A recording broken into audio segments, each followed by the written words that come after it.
I felt stuck in a job that slowly chipped away at my confidence, motivation, and happiness.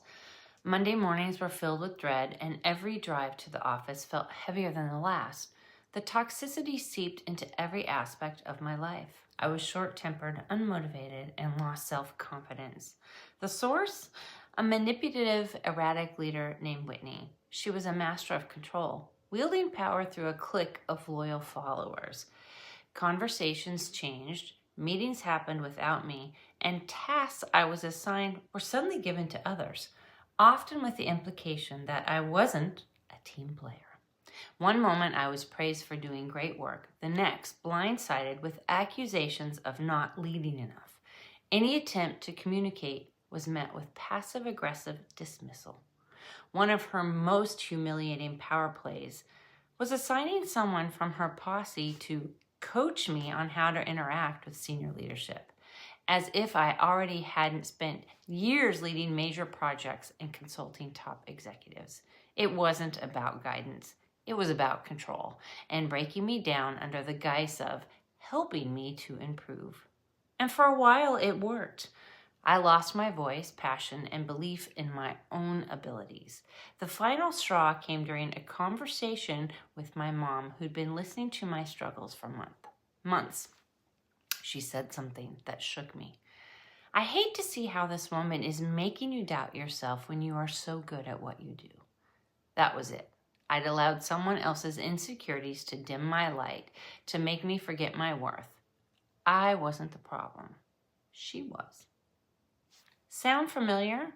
Have you ever experienced something similar?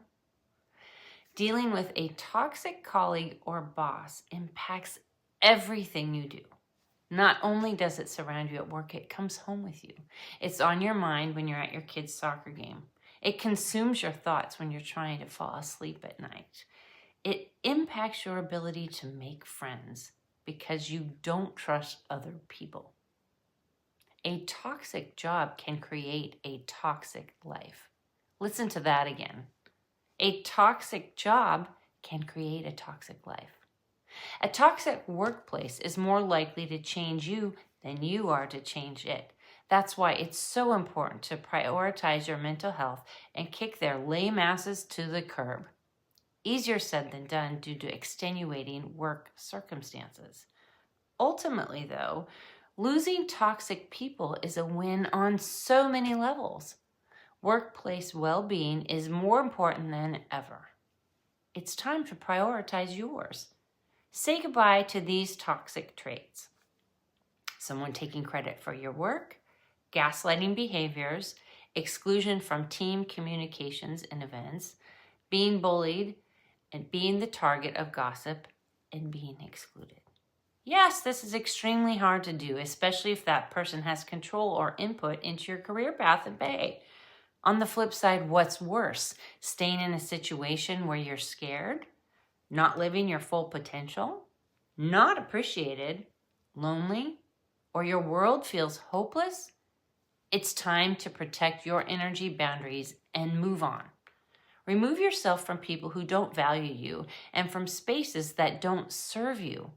Helpful tips to do this include documenting the behavior, reaching out to HR or leadership, seeking therapy, keeping a current resume, and networking. As Gloria Steinem so powerfully said, the point was never what we chose. The point is that we had the power to make a choice. You have the power to make a choice. It won't be made for you.